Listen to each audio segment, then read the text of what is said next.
Welcome to the Washington Ethical Society. My name is Amy Foltz, my pronouns are she, her, and I am the officiant today. WES is one community united across time and space, gathering for these Sunday platforms to affirm our values and commit to a better world. So I want to welcome those of you who are here in the hall, those who are watching now on Zoom, and those who are catching our recording later. If you are on Zoom, please check the chat for a welcome and various tips from Trang Duong, today's Zoom chat usher. If you're here in the hall and would like an assistive listening device, please check with the sound team in the back. A special welcome to our visitors today. We'd love to get to know you and answer any questions that you have. To get on our email list, you can fill out the connection form at tiny.cc/wesconnects. I just did that last night because I changed email addresses, and it's very easy to use form. Or you can send an email to wes@ethicalsociety.org. And if you're here in person, we invite you to stop by the welcome table after platform, or you can chat up anybody with a white name badge. Folks are able to share their joys, concerns, and sorrows that they would like to let KC or the pastoral care team or the community know about.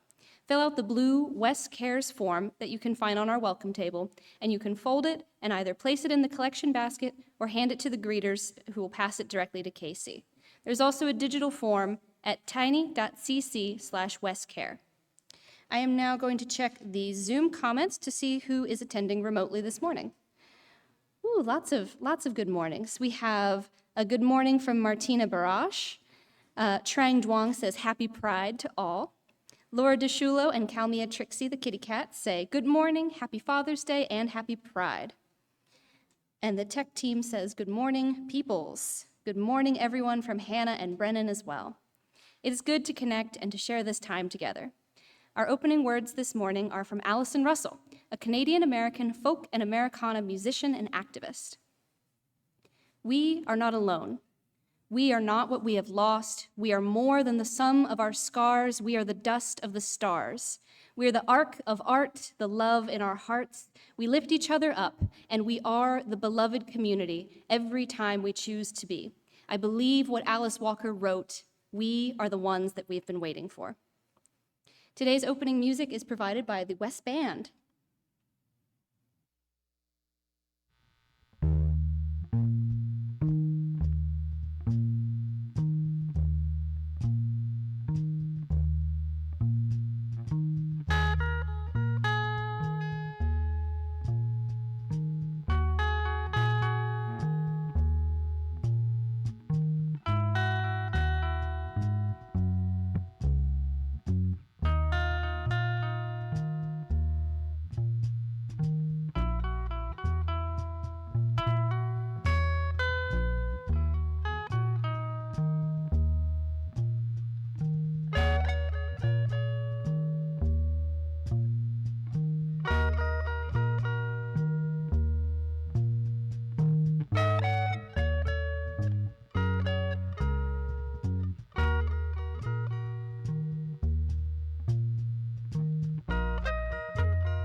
Each week, we read our statement of purpose as a reminder of our shared values. If you're interested in taking a turn to read the statement of purpose, you can sign up at tiny.cc/readsop. You can read it here in person, or you can make a recording that will be included in a future platform. Today's reader is Abby Dakin.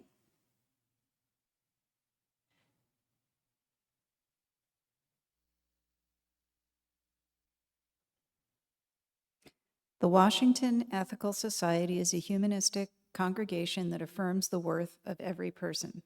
We strive through our relationships to bring out the best in the human spirit. With faith in human goodness, we appreciate each person's unique capacities. We joyfully celebrate together and support each other through life.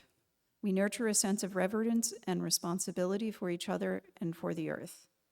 We warmly invite you to join our community of children and adults as we work for a world where love and justice cross all borders.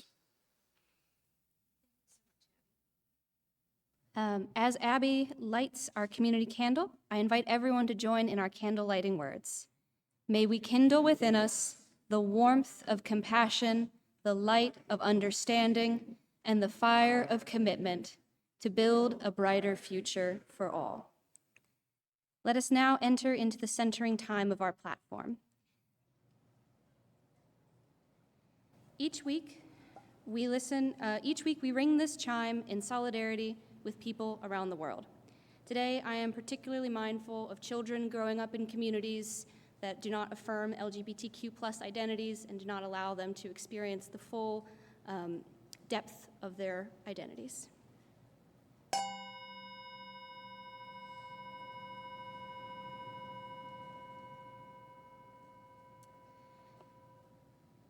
As we listen to this chime, let us remember our connection to each other and the world around us.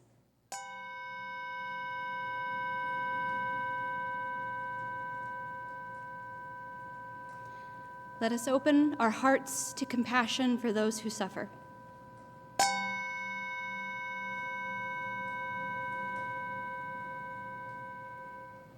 And let us commit ourselves to the work that calls for our love.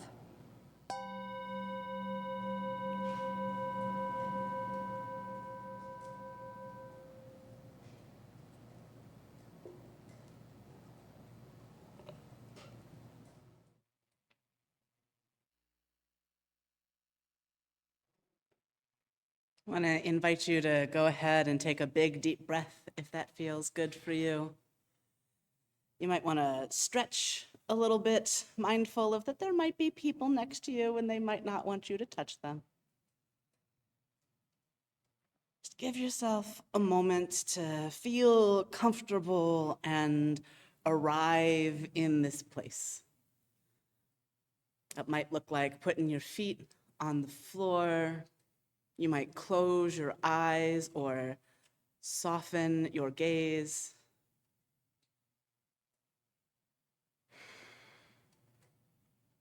And as you breathe, I want you to imagine inside you a little gem. It might look like anything. It might be sapphire, bright and intensely blue. That's what mine looks like. It might be glittering and shining. It might be a little dull today.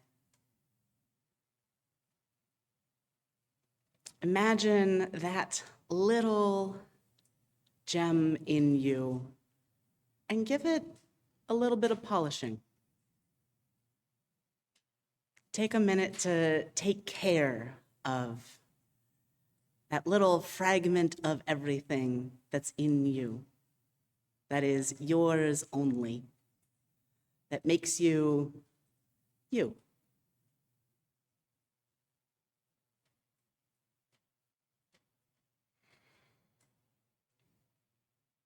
It is good to care for the things that are unique about each of us. It is good to think about that special piece, that inner sparkle. The way that when the universe blew up and time started, a little piece of everything came to live inside of you.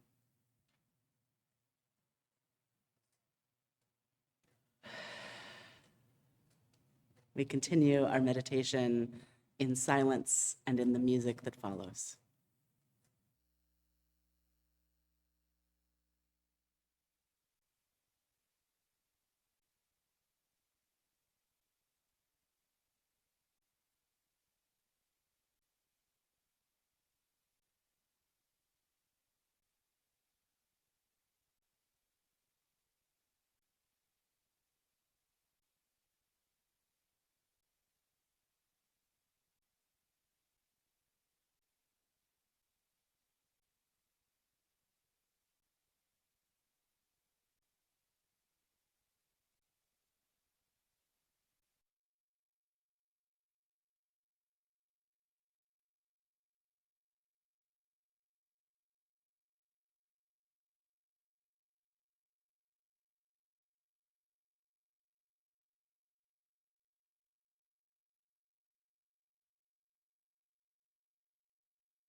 Reading is by Alice Walker, an excerpt from her novel Temple of My Familiar, and a shortened version of The Gospel According to Shug.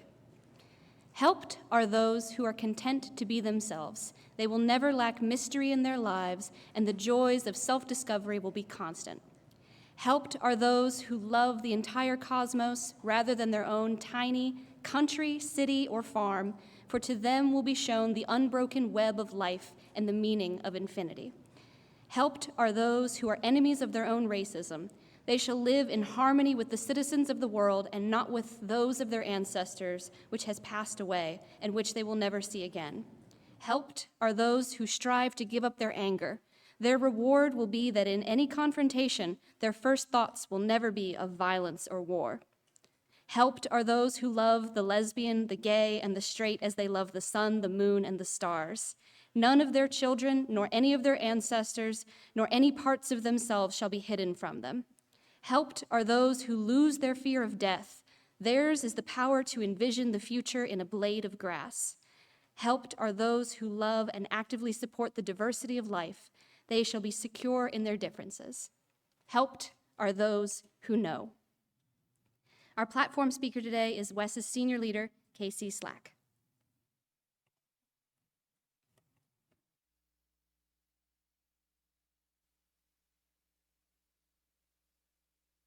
Amy. I set myself a pretty big challenge when I wrote a description for today, saying that I was going to talk about LGBT and queer history in DC and at WES. I did not meet my own brief, but this is going to be interesting anyway. Because one of the things is that LGBT and queer history are long and global. If I'm going all the way back, I'm talking about how Greek and Roman trans women, who would not have called themselves trans women, but were people assigned male at birth who lived as women, invented the first hormone replacement therapies using horse urine. I'm so glad that we don't live in ancient Greece for a number of reasons. Queer history is long and it is global, and I'm going to focus it in and then have a different conversation. The word homosexuality didn't exist until 1868. It was coined in a letter to Karl Heinrich Ehrlich, a German lawyer, jurist, journalist, and writer who is regarded today as a pioneer of sexology and the modern gay rights movement. And it was written by German-Hungarian Caroly Maria Kurtenby, who was a journalist, translator, memoirist, and human rights campaigner who advocated for the decriminalization of what at the time was just known as sodomy. In that context, sodomy means all non-reproductive sexual activity. Take a second to consider the wide range of things that constitute non-reproductive sexual activity. That means if you are too old to get pregnant, any sexual activity you engage in would count as sodomy. Any sexual activity with yourself counts as sodomy. We're just going to leave that there. Now, getting to the United States. By the end of the 1800s, which is a notable time period for us as this is also around when ethical culture is being founded. By the end of the 1800s, gay subcultures were growing in bigger cities. For example, in New York City, there were gay, lesbian, and bisexual people, probably transgender people too, calling themselves middle-class queers, living in the East Village. They also called themselves fairies. In the United States, you got some acceptance of gay, lesbian, and bisexual people in the 1920s, especially in big cities and in media. At the time, you have artists doing a lot of really fun gender bending. And then the Depression happens. And there is a strong rightward turn in the country's politics. Not only is there that strong turn, but the Hays Code, a code about what could be in media, drastically restricted what kinds of relationships, what kinds of gender presentation could even be allowed into mass media, specifically in film. And the Hays Code lasted until 1968. How many of you were alive in 1968? Yeah. Right? That's a large chunk of time and very recent. In that time period, and very much here in DC, you have the Lavender Scare, a piece of McCarthyism that targeted homosexual people, I'm going to put it that way because that's how they would have put it, specifically targeted anybody they thought might be gay who worked for the government.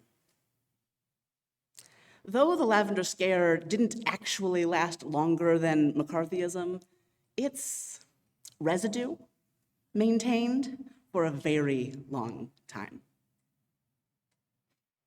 One piece of that was reflected in a story I heard at a Pride Month storytelling event in Los Angeles many years ago. A woman in the 1990s had gone to be an au pair for a family of, I'm losing words, for a family who was working in Russia. One day, she gets picked up by an unmarked black car and taken to the sort of building that you never want to be taken to, one that has no contact with the outside, a black site. They take her in and they set her FBI file on the table in front of her. And on the front are written in large letters, homosexual. They were worried that it wasn't okay for her to work for this American family working in Russia because they thought the Russians would use that she was gay against her. They thought the Russians would use the fact that she was gay to get information out of her. Interesting how her being gay wouldn't have been a concern if Americans had just embraced that. Nothing to hold over your head if your own government hasn't made your existence a problem. All the same, I hope that my own FBI file, which certainly exists, says big old queer across the front. That's what I'm hoping for. Through all of this, there are organizations that start. The Mattachine Society, the Daughters of Bilitis. These are very similar organizations, except for that the members of the Mattachine are universally men, and the Daughters of Bilitis are universally women. They go to the bars that they can go to, and increasingly those bars are run by the mob. Just gonna let the sound system have a second. Increasingly, those bars are run by the mob.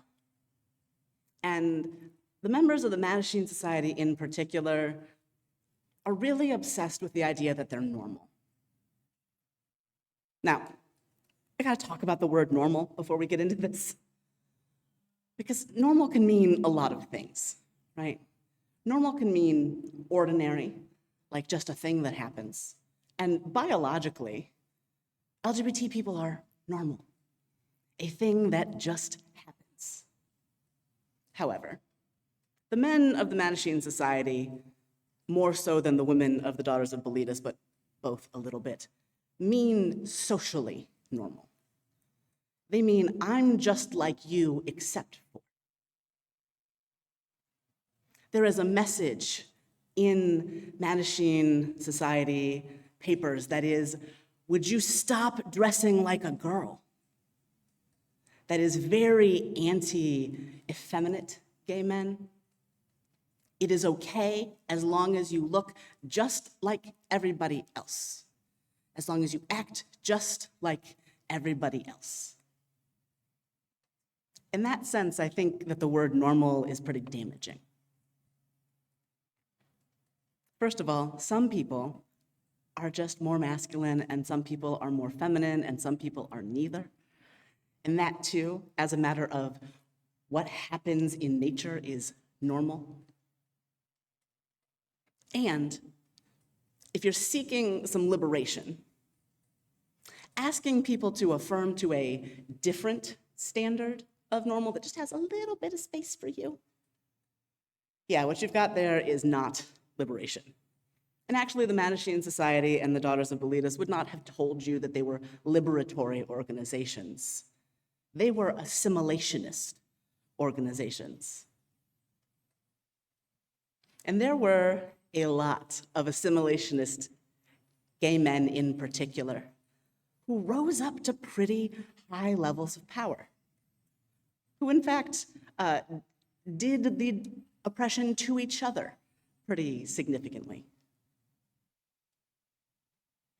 Chances are that Roy Cohn, who was McCarthy's lawyer, was himself gay.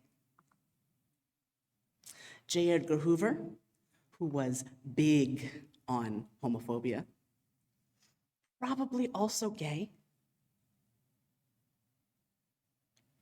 I don't like to assign labels to people who didn't assign them to themselves, but if we're looking at behavior, we're looking at orientation, these are the words we would use for the behaviors these people engaged in.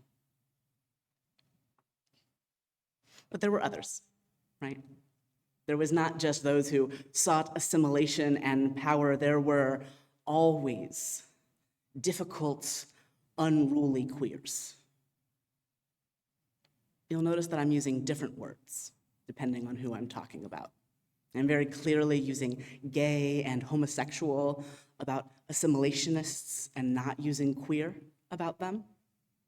Some of that is that they would not like to be called queer, and though I don't care much about their feelings in this context, okay, I won't call you what you don't want to be called. But I also won't call them that because they are not. Because queer means something more than orientation or behavior. Queer is cultural, and queer is political. Harry Hay, though a complicated figure in his own right, was a founder of the Radical Fairies, an organization that still exists and that exists to promote queer culture as a distinct thing. Exists to promote an anti-assimilationist approach to LGBT sexuality, life, and politics. Queer culture, a distinct thing that is not exactly the same as heterosexual society. A thing that has more space for a variety of gender expressions, more space for poorly defined lifestyles, more space for people who choose to be single and people who choose to have multiple partners and people who choose to veer back and forth between those things throughout the course of their life. Queer culture is what was going on at the Stonewall Inn. Queer culture was what was happening when the state decided that these bars, which had been allowed to exist for a number of years, now constituted a problem worth sending the police after. There were laws against dressing as the other gender. How many of you remember a time before women could wear pants in public? You owe some of your ability to wear pants in public to queer people. You owe a lot of it to feminists, most of it to feminists, a number of whom were also lesbians. And the feminist movement had its own issue with lesbians, calling them also the Lavender Menace, something that undermined the white heterosexual feminists' ability to be just like their male heterosexual counterparts. Stonewall was an act of queer culture saying, we're done. Of trans people and drag queens and lesbians and bisexuals and gay men saying, no. We are allowed to have space where we don't have to be like you. And in fact, you're allowed to have space where you don't have to be like that. If they must be our spaces, you can come in. Straight people were not kicked out of gay bars. We still don't kick straight people out of gay bars. Sometimes I wish we did, but that's another story.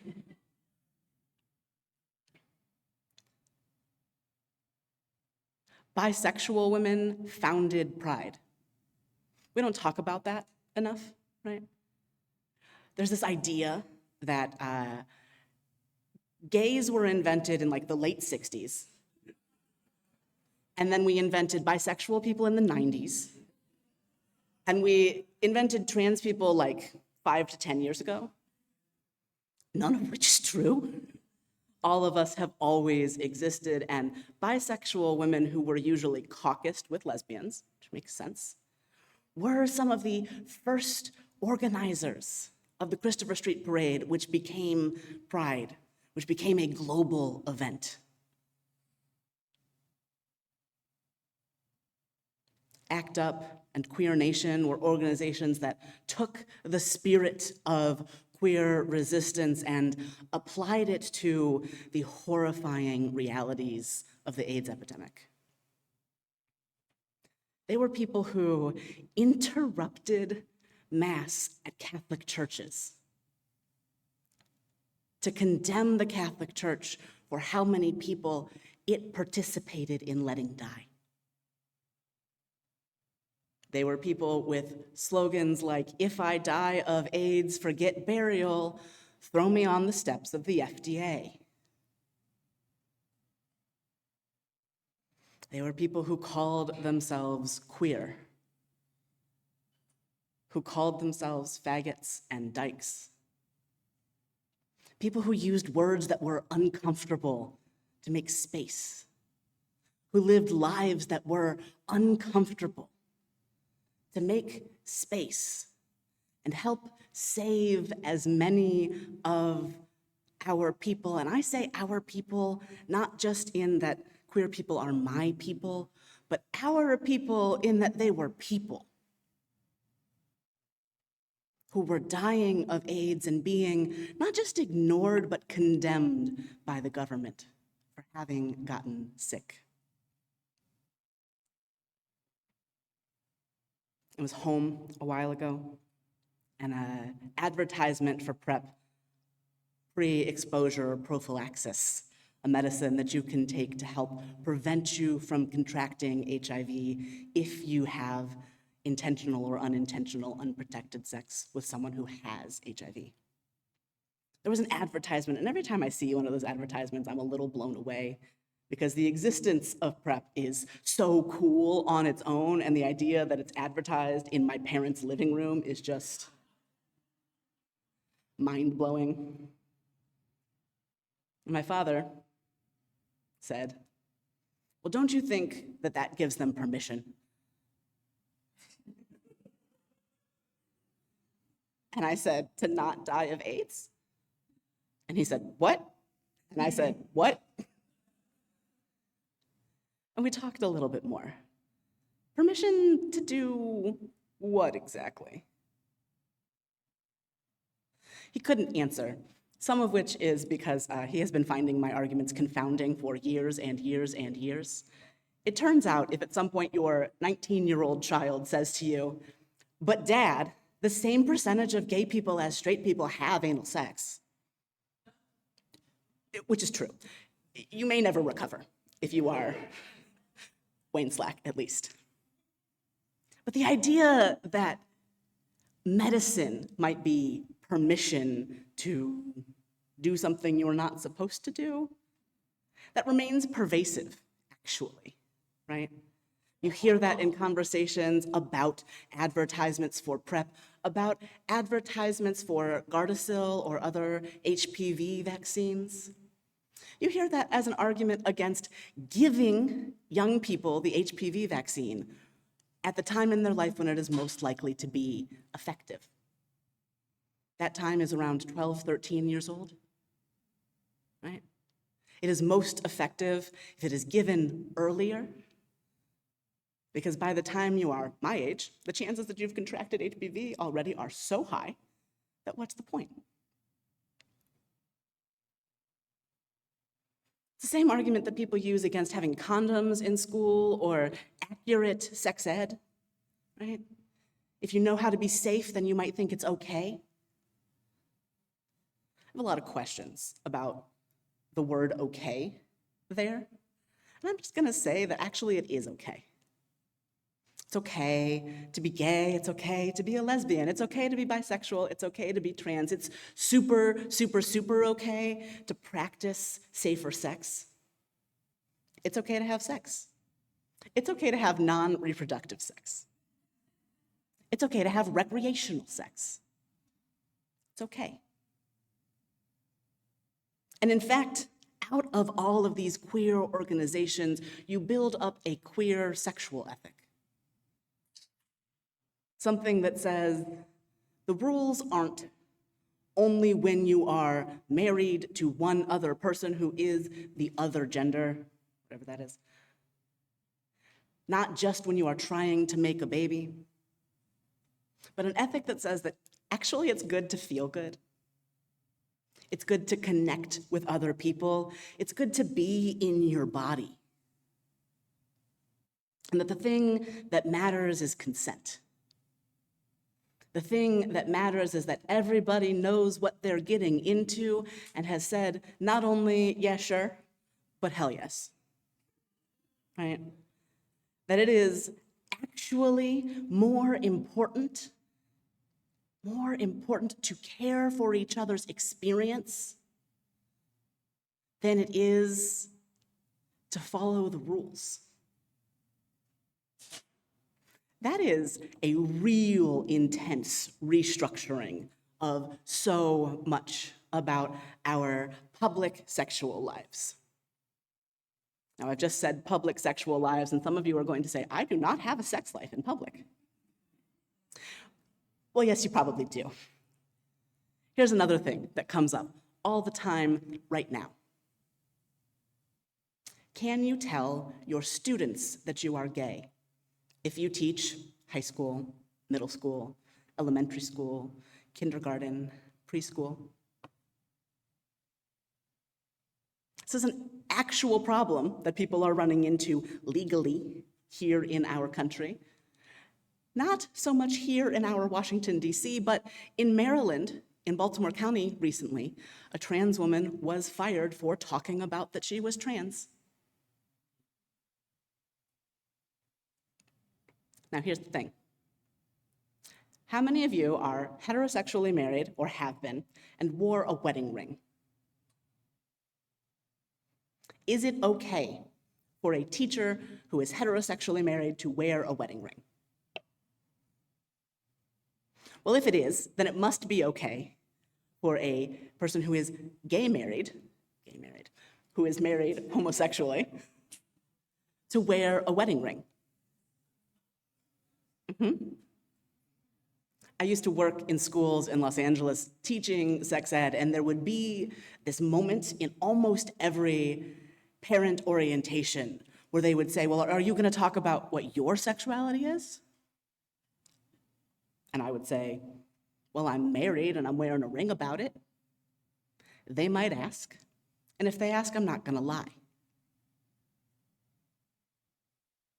In Los Angeles, people were usually okay with that. That usually went over fine in Los Angeles, but there are places, maybe even a school in Baltimore County, one of the bluest counties in one of the bluest states in this country, where that might not go over so well. Where the sheer fact of introducing myself with my correct pronouns might make someone say, this is not a safe or appropriate person to have as a teacher. That word safe is interesting. The assumption is that queer people, gay, lesbian, bisexual, and transgender people make things purient by talking about our normal lives and existence. However, how many of you have ever seen someone insist that a child had a boyfriend or a girlfriend, like a small child? Yeah. How many of you have ever seen a infant-sized t-shirt that says, ladies' man? Yeah, or daddy says I can't date until I'm 30. Yikes, heterosexuals. In that way, straight culture is actually significantly more prurient and involved in grooming than queer culture would ever try to be. Because you know who cannot consent? Children. And you know who cares about consent? The queers. This is not to say that all queer people are perfect or that all straight people are terrible, because obviously, no, people are difficult, but queer culture actually offers an answer to some of the most upsetting things about mass market heterosexuality.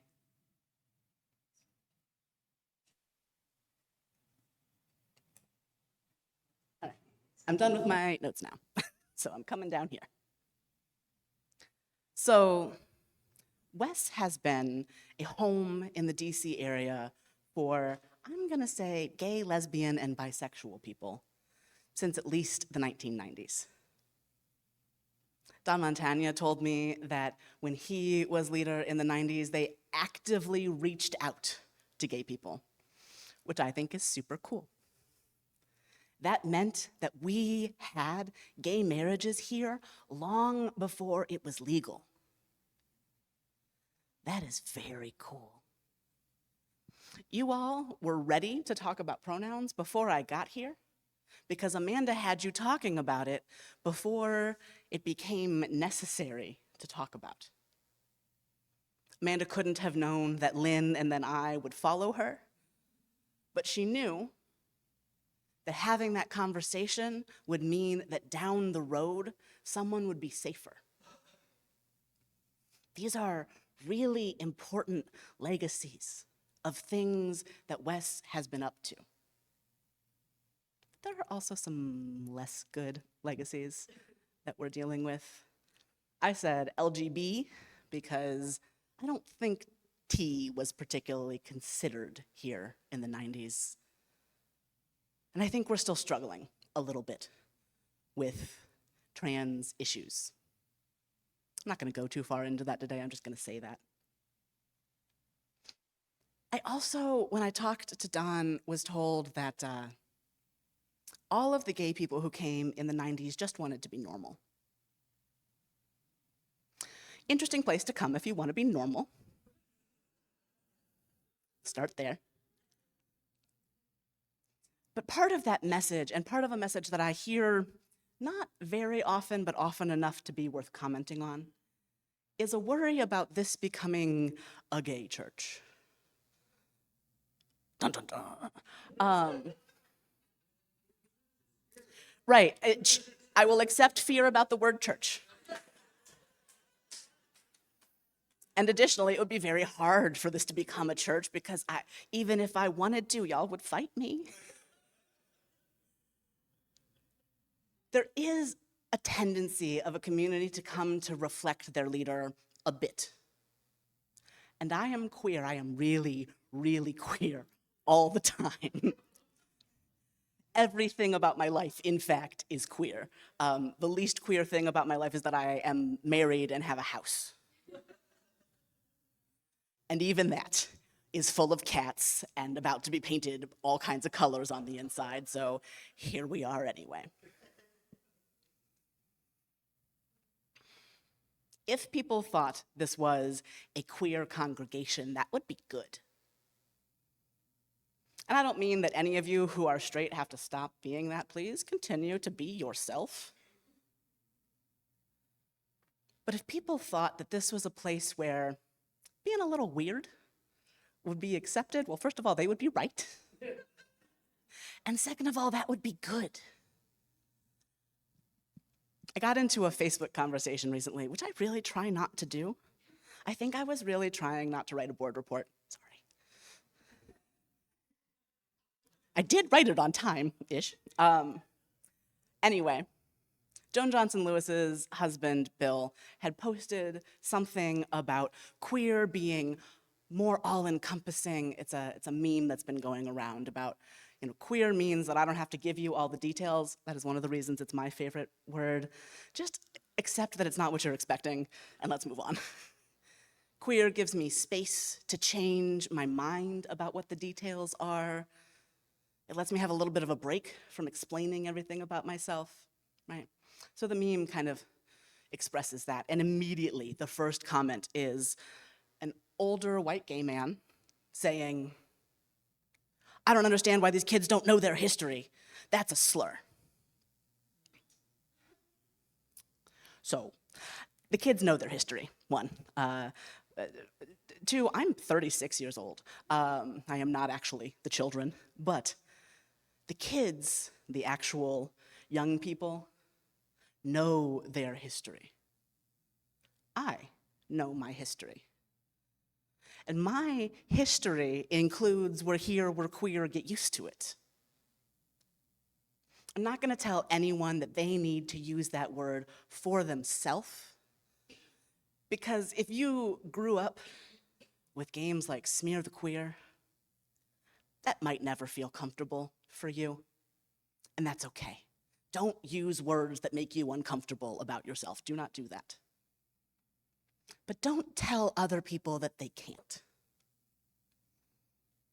So there were many responses to this guy, and a lot of them were really gentle and attempting to say, well, it's been reclaimed by a lot of younger people, and we had this whole thing in the 80s and 90s of reclaiming that particular slur, and this particular gentleman, who is an object lesson, actually, don't go find him and talk to him. That's not the point of this. Would not hear it. I imagine that there must be some real significant pain for him that makes it impossible for him to get past that word. And I hope that he, a person, can get some space to feel through that stuff, and maybe a therapist or a clergy person who can hear it. Eventually, though, I said, here's why I'm queer, and here's why you won't tell me what I can call myself. I know my history. I know that queer people who came before me picked that word because you used to kill us with it.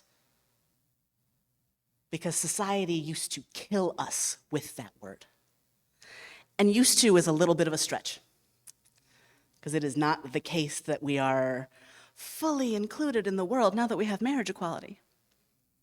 Not even in the United States, much less globally.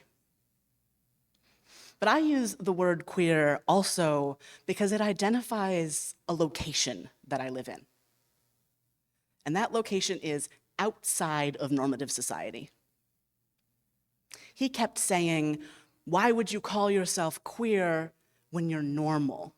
And I said, I am not normal. I will concede that gayness, transgenderism, whatever you want to call all of these things that we are, that being homosexual, bisexual, transgender, whatever, is a normal variation in our species, is a natural thing. But normal implies a relationship to society that I am not interested in having. Dr. King said something that I'm going to interpolate as, it is no virtue to be well-adjusted to a sick society. I see very little of value in being normal in a society that, among other things, says things like breast man on children's t-shirts, right? It is not normal that in more states in this country than you would like to imagine, teenagers can get married without parental consent. They can't get abortions, but they can get married. Why would I want to be normal in that world? And I'm going to suggest that we here adapt a bit of a queer ethic about our identity as religious minorities. That we be a queer congregation because we are. Because this is not normal in what people think of as religious life. Because I am not your boss. I am your partner. Because I am not the be-all, end-all of truth here. Oh my God, I would not want to do that. Right? Because we don't have to believe in any particular thing about God or the universe. We have to collaborate. We have to care about each other and be interested in one another's enthusiastic consent to what we're up to. Sometimes I get up here and I say something and I hurt somebody's feelings. And the answer is not, well, I'm sorry, I'm right. The answer is, I'm sorry, let me hear what's going on for you. That is queer. It is not just queer because a queer person does it. It is a queer ring, let's call that a verb, it is, a queer ring of the role, of the relationship. I think sometimes we try to look really normal. There is pressure to look really normal because, let's face it, this city, for being blue-leaning pretty hard, is relatively conservative aesthetically, right? Caitlin and I are forever talking about how we are often the only people in a room wearing a color. We go to stuff, even queer stuff, and it is just an ocean of black and gray and navy. And I get it, if you work for the government, there is a certain conservative norming that you must do in your clothes, but friends, buy a shirt.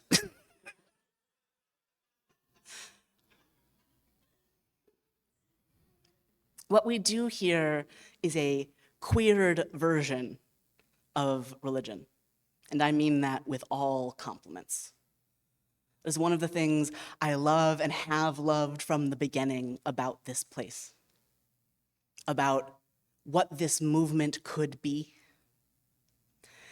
In fact, we here at WES are maybe even a little queerer, complimentary, than the rest of the ethical societies. Because we live in this weird borderland, getting resources from the UUA, but being very attached to our ethical culture identity, being in and out and in and out. And friends, that is where I live my whole life. I am a non-binary, bisexual, polyamorous person. I have never made an and/or decision, and I won't start now. If you would like to work on your capacity for thinking past the binary, boy, do I have a workshop for you. It's going to be right across the hall after platform. It's the last of the CRC series, and it addresses resisting the binary and the force of our culture to create either-or situations. When I was in seminary, there was this meme going around about bisexuality that was like, people say that you can pick vanilla ice cream or chocolate ice cream, but I pick swirl. And I said, I pick mint chocolate chip. I pick, give me more ice cream. I pick a different thing every day. I pick Baskin Robbins. And that is some of what we do here. We're not doing religion light, actually. I actually think that, let me define what I mean by religion before I get too far into this. What I mean by religion in this context is not a list of rules you must follow, is not a claim that you know the truth. What I mean about religion is a thing that helps you make meaning, that helps you answer life's ultimate questions, that gives you a way to deal with the fact that you are alive and someday must die. That is what a religion is to me, and I will accept that that is also an unusual definition of religion.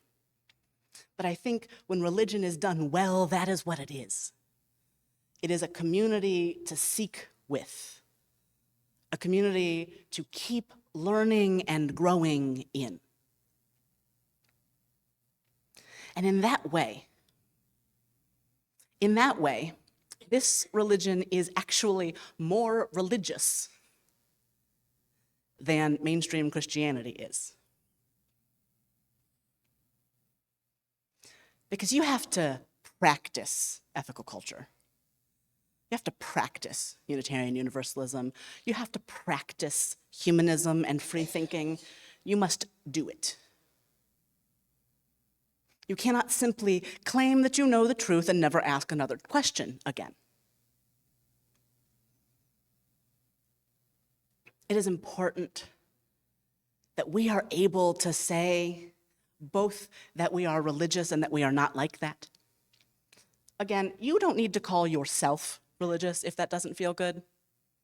That word has been used in a number of really unpleasant ways, and if it feels bad for you as a person, please don't use it. However, I would contend that we have a very queer religion that has a depth that is not present in the majority of popular religion. That's really cool. It is hard to explain what it is that we do here, but from someone whose everything is relatively hard to explain, let me tell you, first of all, it is fun to break people's conceptions of what is possible. Extremely fun. I told you last week about the solar panel salesman sitting on my porch when I told my neighbor that I am a clergy person. And this young man said, "Of Christianity?" And I said, "No." And I got to tell them that there is something else.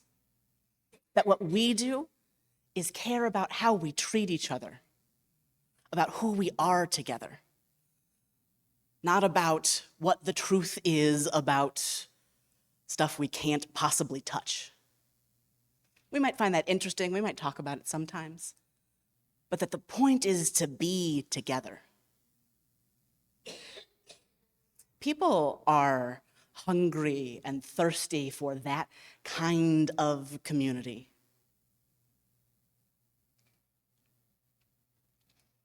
So in Pride Month, in always, but in Pride Month in particular, I want us to own that this might be a queer congregation. And that would be good, actually. That we practice a queer religion. To take a page out of our queer kin's book and say, we're here, we're religious, get used to it.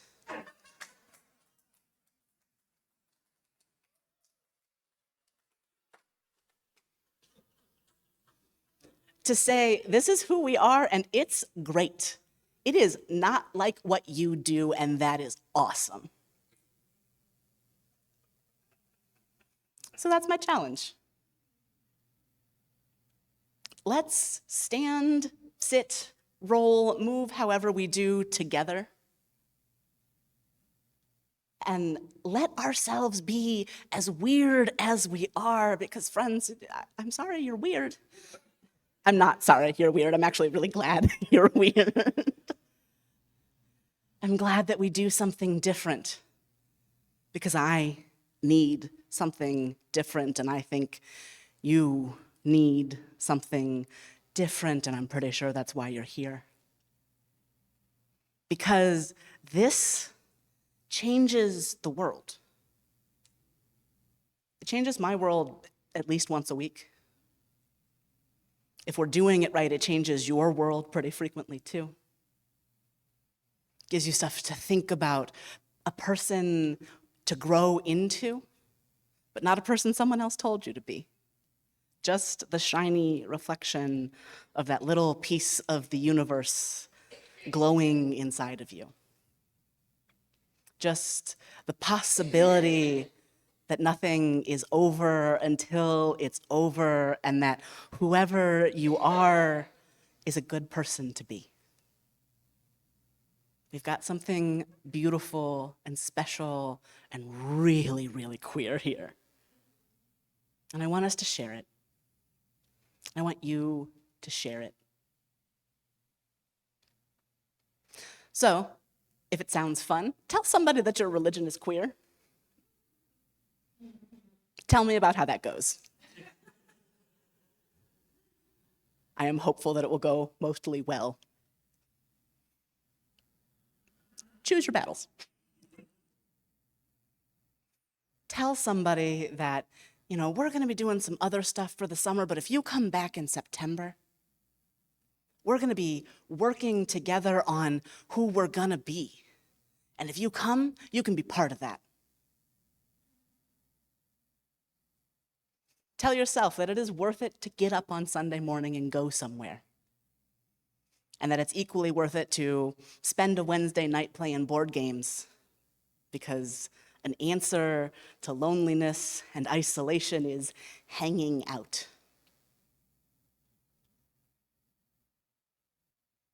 Remind yourself every day, all summer and into the fall, when I will take back up telling you this more often, that who you are is someone good to be. I'm going to say that again. Who you are is someone good to be. You are probably not perfect. You could probably stand to behave a little better. Me too. But you are always someone worth being, and someone worth the challenge of living into your values. You may or may not be LGBTQ, whatever. I succeed in being all of those things, which is, I am meaningfully a lesbian, I am meaningfully gay, I am certainly bisexual, and I am trans. I managed to be all four. You don't have to be any of those. But you can learn from everyone who came before and queered things up a bit, made things just a little different, put space in normative culture by being willing to say, hey, I don't do things like that, and I matter too. Because you do. Because your ancestors gave that to you as a birthright, even if your ancestors sucked, right? Because your descendants, literal and otherwise, deserve the space that you will make. But meaningfully, because you deserve it right now. You deserve space, you deserve care, and you deserve the constant, firm knowledge that just because you are somebody, you matter. Thank you so much for being you, for being this queer little community, getting bigger all the time. Thank you.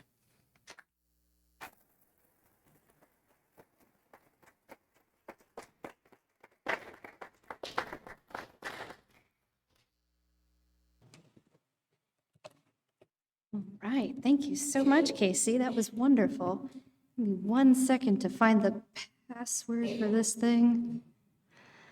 Okay. All right, thank you very much.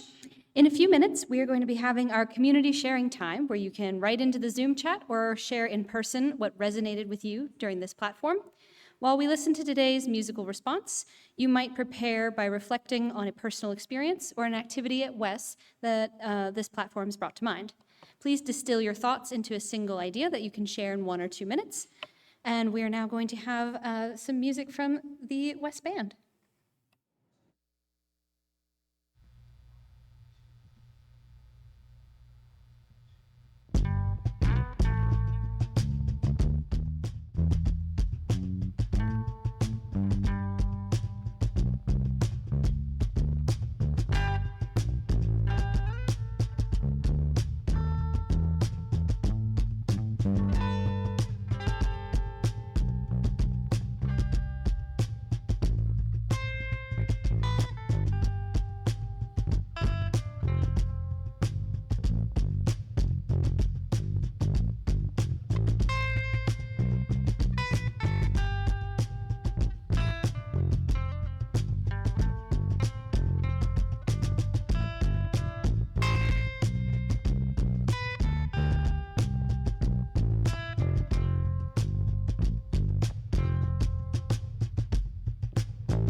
Great.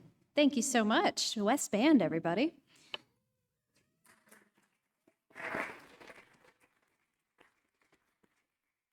This is the time where we add our own voices to the morning, sharing our reflections on today's platform or what resonates with our personal experience. For our online participants, I invite you to share in the Zoom chat or in the comments if you're catching the recording later. If you're here in person, I'm going to be walking around with this little handheld mic, so just raise your hand if you would like to share. Stand up, face the cameras in the back so our online participants can see you, and keep the response brief because we only have about 10 minutes to share. And if you've spoken in recent weeks, please try and hold back to leave some space for others. So first, I'm going to check in on Zoom. We have a comment/request from Judy O that we need a new bumper sticker, Washington Ethical Society. We're here, we're religious, get used to it. All right, so hand. Testing, testing, all right. Shout out to the sound team in the back, woo-hoo. Hello, everybody. Jeff Mehall here. Two quick things. One, to the band, the Metamorphosis 5, the Ellington piece, was that off of a Strayhorn arrangement? And if so, it would be very apt for today. Secondly, when Casey was mentioning historical names, and I wanted to add one more to the list, people don't usually know about this guy. He was Sumner Wells. He was Undersecretary of State when FDR was in office. He was a rising star at state because he met all the credentials. He was male, he was pale, he was Yale. And it was widely thought that he would be the person to take over from an aging Cordell Hull, then secretary.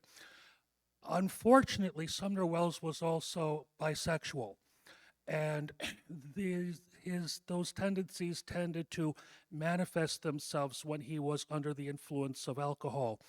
I think in 1941 or 42, he had made some rather forceful sexual overtures to a Pullman porter, and it was not, they weren't sure, people weren't sure what would cause the most outrage, that he had made overtures to a black man or that he himself was bisexual.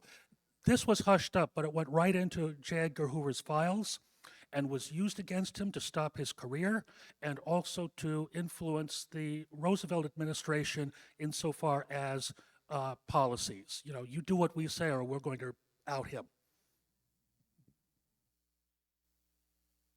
Right. I think I saw John Pfeiffer. All right. Hi, Abby Dakin, she, her.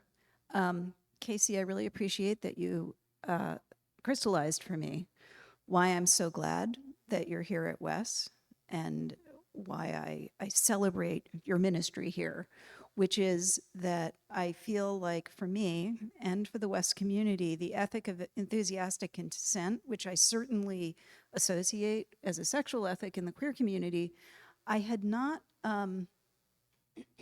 thought of it as ethic as an ethical culture kind of thing, but I really feel like it brings so much to our community. The other thing I want to address is that you're mentioning that it is fun to upset people's expectations of what can be in the world, and I want to say that is a personality trait that I do not possess. And it makes me very glad that other people do, so that I don't always have to be the one explaining it. And in fact, my being bisexual is not the most statistically unusual thing about me by far. And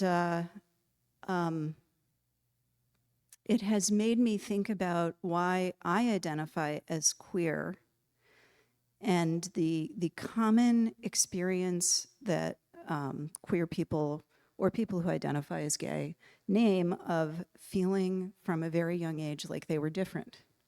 And I also felt from a very young age that I was different, but I think probably less than half of it was about sexuality. And yet it also draws me to the queer community as well, which is a little ironic because in the lesbian community, when I was first entering it, being bi was not really very accepted. Thank you, Abby. Gonna go over here to John.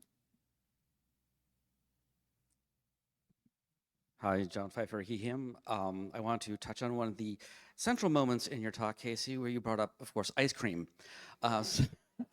Bear with me for a moment here. One of this guy we know had years ago invited some people over to hand churn ice cream on his mother's porch.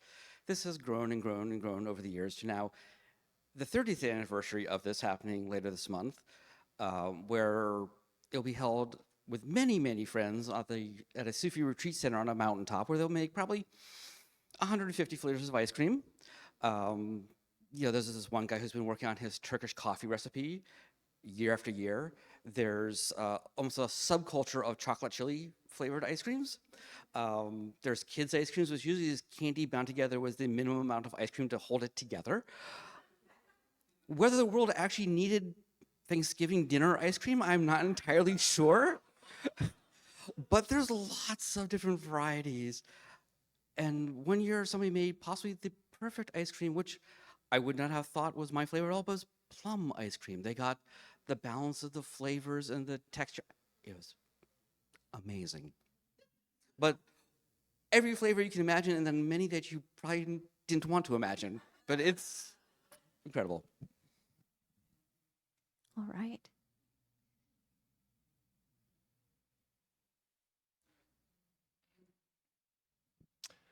Hi, I'm Bill, he and him.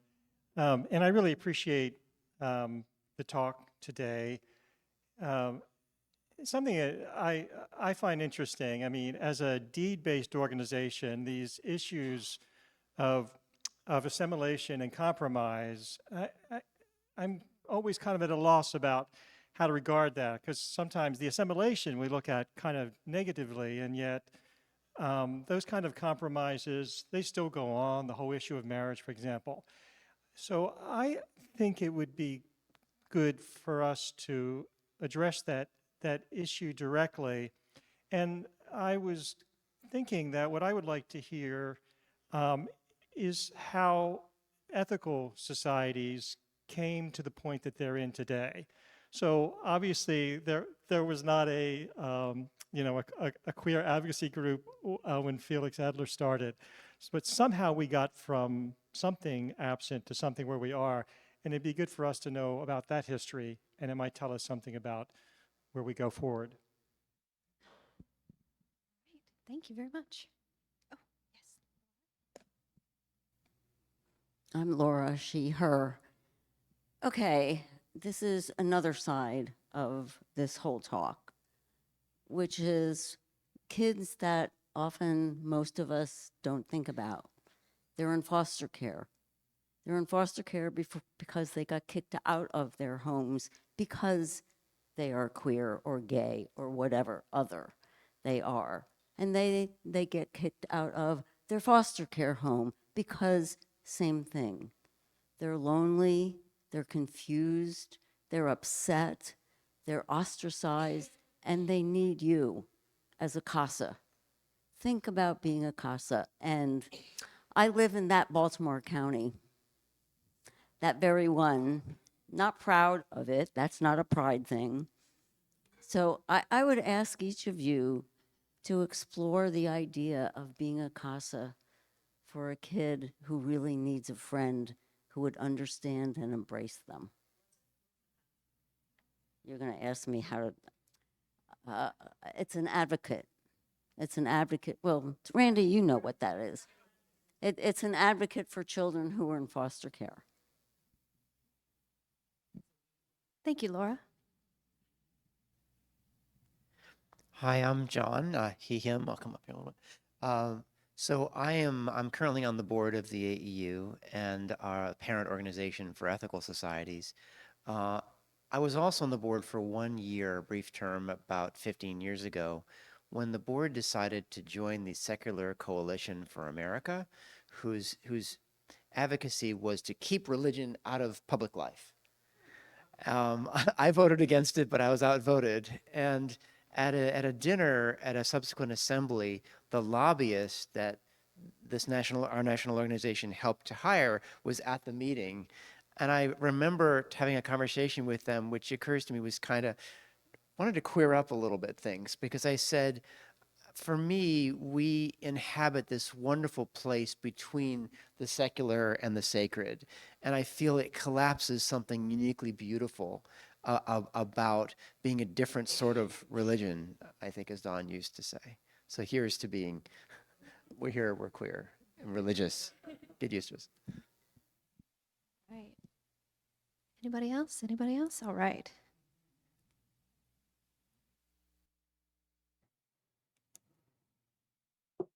Okay. We also have a note from Cynthia Goodman on Zoom. Such an inspiring platform, Casey. When I came out in the late 70s and early 80s, there was not yet LGBTQIA. I was told that I either had to be a lesbian or straight, neither of which fit for me. I'm so glad that now I can be the person that I am with less judgment. That's beautiful, Cynthia. Thank you. And Barbara Nathanson also shares, court-appointed special advocate is CASA. They play a very important role for children in foster care. These kids need an advocate. Thanks, Laura. Very interesting talk today. So thank you all for sharing your thoughts and your attention with us this morning. Just as we share our perspectives in this community, so too do we share our resources and gifts. Here at WES, we split all undesignated gifts in our Sunday collection between our operating budget and a fund dedicated to justice and compassion. Throughout the month of June, keeping with our social justice theme of pride, we'll be sharing with Honoring Individual Power and Strength, or HIPS. HIPS advances the health rights and dignity of people and communities impacted by sex work and drug use by providing non-judgmental harm reduction services, advocacy, and community engagement led by those with the lived experience. They envision a world where all people can use their power to live healthy and self-determined lives, free from stigma, violence, criminalization, or oppression. HIPS was founded in 1993 by community representatives in response to the recognized need for specialized services for youth engaging in sex for gain in Washington, D.C. HIPS has since grown into a comprehensive program providing a variety of services, education, and advocacy to sex workers, drug users, and their community. So let's all take a minute to prepare to respond to our invitation for generosity as we're able to. To donate online through the Breeze system, go to tiny.cc/westgives or click on Give on our website, ethicalsociety.org. To donate in person today, please place cash or check in the basket in the back of the hall on your way out, and as always, you can send your checks by mail. So thank you for your generosity. We will now receive your gifts and the gift of music.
Thank you so much to the many people who helped create today's time together. Today's platform speaker, Casey Slack, our own WES Band, staff members Indara Miles, Robin Kravitz, and Maceo Thomas, and of course our platform production volunteers, the tech team members, slide artists, Zoom chat usher, and in-person greeters. I'm wanting to mention a few things that are upcoming in the life of our community. So first up, I am told that we have a video announcement that is coming up on the screen here from some incredibly lovely announcer. So tech team, if you are able to cue. Thanks, Amy. I love Cue your the outfit, video. by the way. Hi, WES friends. Do you enjoy Discord? And I don't mean chaos or strife. I mean the app. For those of you that are scratching your heads and thinking, Discord, is that what the kids are using these days? Don't worry. Discord is just a fancy way of saying digital clubhouse where we can all hang out, chat, and stay connected. On our WES Discord server, you're going to find channels dedicated to everything we love. Books, movies, upcoming events, and more. It's like being here at WES, but with a little less commuting and a lot more emojis. Whether you want to discuss the latest bestseller, recommend a movie, post a picture of your cat, or just keep up with WES news, our Discord server has a spot for you. And yes, you can log on using your phone, computer, or any other smart device. For those of you who might be feeling a bit apprehensive about diving into the digital world of message boards and community servers, fear not. I'll be hosting a how-to Discord workshop in the coming weeks to get everyone up to speed. No tech skills required. If you can send an email, you can use Discord. Keep a lookout for the invite link to the community server in the news and notes email this week. If you're here in the hall today, check out the QR code posted on the bulletin board to get access. We're excited to see you online, and we can't wait to start this new adventure with you. Join our Discord server today, and let's keep our community connected, no matter the distance. See you there, tech wizards. Back to you, Amy.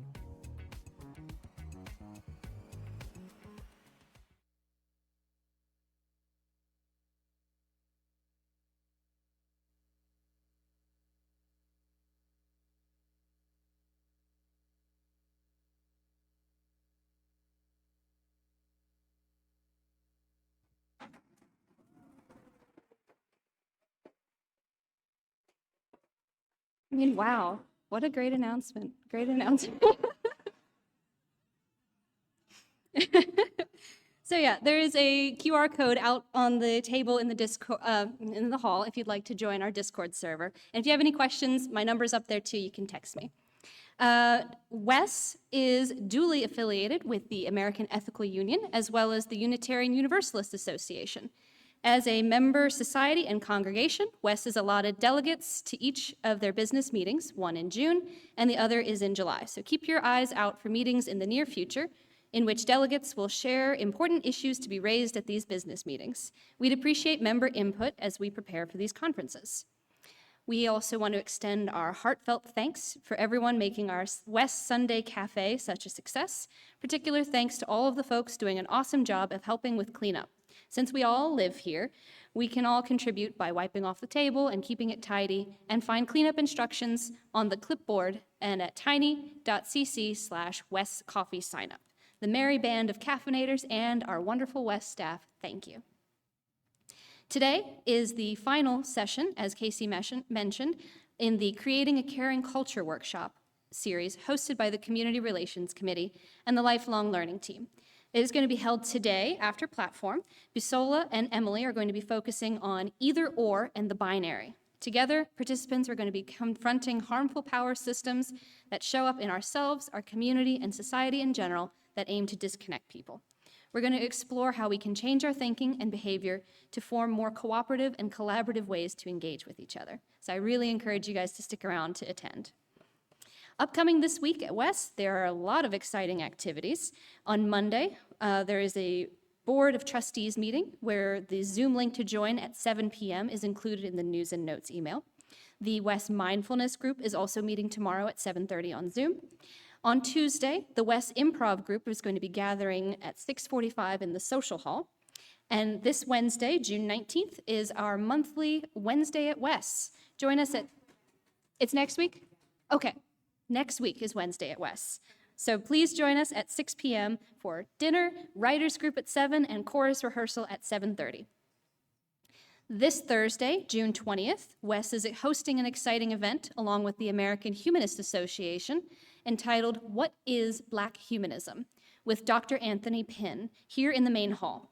Drawing on his new book, The Black Practice of Disbelief, Dr. Pinn will discuss the beliefs and practices of humanism in African American communities.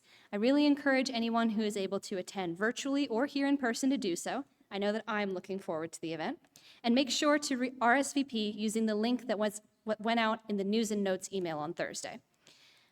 Doors are going to be opening at 6:30, and the in-person and Zoom program begins at 7, and a reception with a book signing starts at 8 p.m., and books will be available for purchase through a local Black-owned bookstore called Mahogany Books. The Sunday after next, on June 30th, please join us for an all-music platform when the WES Chorus and Band will present Journeys of Discovery and Pride, a musical odyssey in 9 parts, featuring a mix of musical genres and styles that should have something for everyone.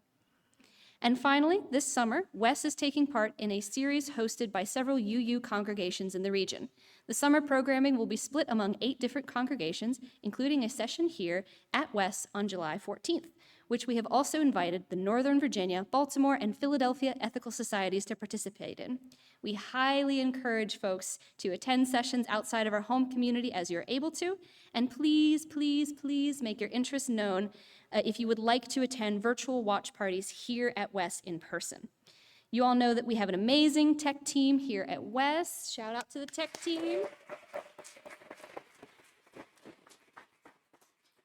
We have an amazing tech team, and they are looking into the feasibility of offering Sunday morning watch parties. But we very much need to gauge everyone's interest and availability to attend those. So please be on the lookout for the calendar of events with the UU congregations and sign-up options for the Sunday morning watch parties coming soon. That is it for all those announcements today. As always, you can find information about opportunities to connect in the weekly news and notes email and on the calendar page of WES's website, ethicalsociety.org. Again, if you are new to our community, please introduce yourself in person or through the connection form at tiny.cc/wesconnects or send an email to wes@ethicalsociety.org. At the conclusion of today's platform, please join us for social hour, either here or on Zoom at tiny.cc/wescoffeehour. I now invite you to join in our closing sing-along music and closing words to follow.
All right, thank you so much. Now, I invite you to join in our closing words. Let us go into the week ahead with compassion, understanding, and commitment, seeking to renew connections within and without, and taking pride in our histories of resisting injustice everywhere. Thank you all for joining today's platform, in person or remotely. We look forward to connecting with you again soon.